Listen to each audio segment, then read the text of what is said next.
কেমন আছেন? আশা করি প্রত্যেকে ভালো আছেন। ইতিমধ্যে কৃষক বন্ধু প্রকল্পে আপনার জমি না থাকলেও এবার 4,000 টাকা পাবেন। আজকে থেকে সে আবেদন শুরু হলো। দুয়ারে সরকার ক্যাম্পে আজকে থেকে আবেদন করতে পারবেন ভূমিহীন ক্ষেতমজুর কৃষক যারা আছেন, তাদের জমি না থাকলেও তারা কৃষক বন্ধু প্রকল্পে এবার 4,000 টাকা পাবেন। তার জন্য আপনাদেরকে আজকের ভিডিওতে ফর্ম আমি ফিল আপ করা দেখাবো এবং কোন কোন কাগজপত্র নিয়ে যাবেন আপনি দুয়ারে সরকার ক্যাম্পে, কীভাবে ফর্ম ফিল আপ করে জমা করবেন, সমস্তটাই আজকের ভিডিওতে থাকছে। প্রথম থেকে শেষ পর্যন্ত দেখবেন। ভিডিও যদি ভালো লাগে লাইক করবেন, চ্যানেলটিকে সাবস্ক্রাইব করে সাথে থাকবেন। দেখুন, প্রথমতই এই ভূমিহীন কৃষকদের জন্য এই কৃষক বন্ধু প্রকল্প চালু করা হয়েছে। তো বিস্তারিত আমি কিছু এখানে পড়তে যাচ্ছি না, কারণ অনেকটাই ভিডিও বড় হয়ে যাবে। এর জন্য শুধুমাত্র আপনাদেরকে কোন কোন কাগজপত্রগুলো লাগবে আর ফর্মটা কীভাবে আপনি ফিল আপ করবেন সেটাই আপনাদেরকে জানাচ্ছি। দেখুন, এই ফর্মটা আপনি দুয়ারে সরকার ক্যাম্প থেকে পেয়ে যাবেন, সেখান থেকে আপনি সংগ্রহ করবেন। তো দেখছেন যে এখানে এনরোলমেন্ট নম্বর প্রথমেই যেটা এই ঘরটা, তারা এনরোলমেন্ট নম্বরটা দিয়ে দিবে। হ্যাঁ, তারপরে এখানে দেখছেন আপনার নাম, প্রথমত আপনার নাম দিতে হবে। এখানে প্রথমে দেখছেন ক্ষেতমজুর এবং ভূমিহীন যারা কৃষক, তাদেরকে কিন্তু বার্ষিক আর্থিক সহায়তা প্রকল্পে নাম নথিভুক্তকরণের জন্য আবেদনপত্র সেটা কিন্তু প্রথমেই লেখা আছে। তো দেখছেন এখানে প্রথমত ভিলেজ আপনার দিতে হবে, গ্রাম পঞ্চায়েতের নাম দিতে হবে, পোস্ট অফিস দিতে হবে, ব্লকের নাম এবং পুলিশ স্টেশনের নাম, ডিস্ট্রিক্টের নাম এবং পিন নম্বর সবগুলো দেওয়া হয়ে গেলে আপনাদের নিচে আসবেন। আপনাদের নিচে আসার পর এখানে দেখছেন যে আপনার যে পিতার নাম, সেই পিতার নামটা আপনি এখানে দেবেন।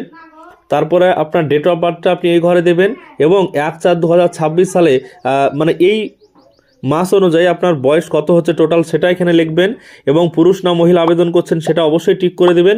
সাধারণ SC ST OBC যেটা আপনি হবেন সেটা দিবেন।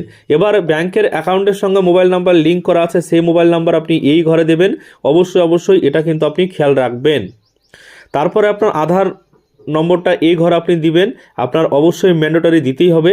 আর ভোটার ID কার্ডের নাম্বারটা আপনাকে এই ঘরে দিতে হবে, অপশনাল থাকলে দিবেন, না থাকলে নাও দিতে পারেন।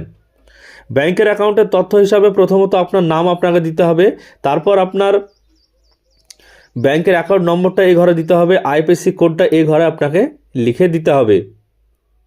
তারপরে দেখছেন যে কোন ধরনের ব্যাংক, সেভিংস না কারেন্ট ব্যাংক, সেটা আপনি টিক করবেন এবং আপনি ব্যাংকের পাসবই জমা করছেন নাকি ক্যান্সেল চেক জমা করছেন সেটা আপনি অবশ্যই ঠিক করবেন। তারপরে নমিনির জন্য আপনাকে নমিনি দিতে হবে, একটা আপনাকে ব্যক্তিকে নমিনি করতে হবে, তাই নমিনির নাম আপনাকে প্রথমে লিখতে হবে, তার সাথে কি সম্পর্ক রয়েছে সেটা অবশ্যই দিতে হবে। তারপর তার যে ডেট অফ বার্থটা রয়েছে সেই ডেট অফ বার্থটা আপনাকে এখানে দিতে হবে। বর্তমানে তার বয়স কত হচ্ছে সেটাও আপনাকে লিখতে হবে এবং সে 18 বছরের নিচে বয়স কিনা যদি হয়ে থাকে তাহলে তার অভিভাবকের স্বাক্ষরও কিন্তু করতে হবে। তারপরে দেখছেন এই জায়গাতে আপনার একটা সই করবেন এবং যেই ডেটা জমা করবেন সেই ডেটটা এখানে লিখবেন। লেখার পর নিচে যে দেখছেন অ্যাকনোলেজমেন্ট রিসিভ, এটা আপনি কিছু করবেন না। অফিসাররা বা যারা জমা নিবে তারাই কিন্তু এটা আপনাকে রসিদ হিসাবে দেবে। দ্বিতীয় পেজে যদি চলে যায় তাহলে দ্বিতীয় পেজ আরও একটা থাকবে, যেটা হচ্ছে সংযোজনী 1। তো এই পেজটাও কিন্তু আপনার থাকবে। প্রথমত এখানে আপনি আপনার নাম লিখবেন, আপনার উপভোক্তার নাম এটা।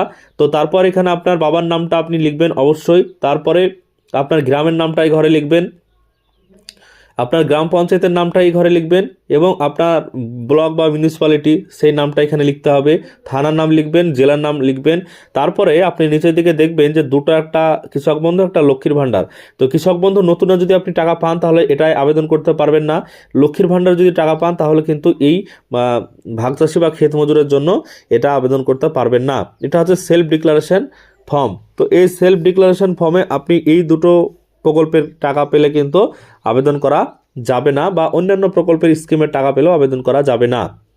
তারপরে দেখছেন এখানে স্থান, তারিখ, যেদিন আপনি আবেদন করবেন সেই তারিখ দিবেন এবং স্থানটা অবশ্যই দেবেন।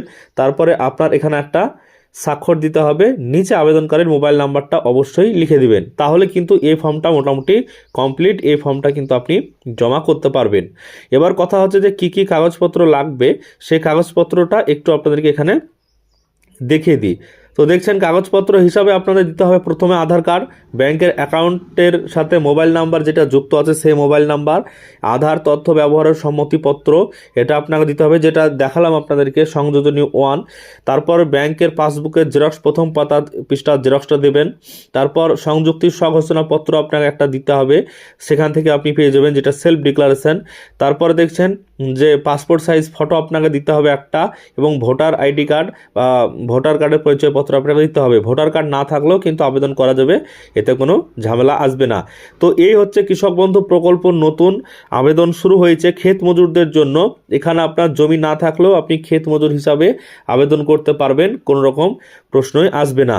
এই ক্ষেত মজুরের জন্য আবেদন করতে হলে এই ফর্মটা আপনাকে দুয়ারে সরকার ক্যাম্প থেকে সংগ্রহ করতে হবে, সঙ্গে সঙ্গে সেখানেই ফিল আপ করে আপনি জমা করতে পারবেন। তাহলেই কিন্তু আপনাকে কিন্তু বছরে দুবার 4,000 টাকা দেওয়া হবে, 2,000 টাকা করে। আশা করছি সমস্ত বিষয়টি বুঝতে পেরেছেন। এই একটা ছোট্ট ভিডিওর মাধ্যমে আপনাদেরকে জানালাম আজ থেকে শুরু বা আজ থেকে আবেদন শুরু হয়ে গেল। আপনারা কিন্তু জমা করবেন দুয়ারে সরকার ক্যাম্পে গিয়ে।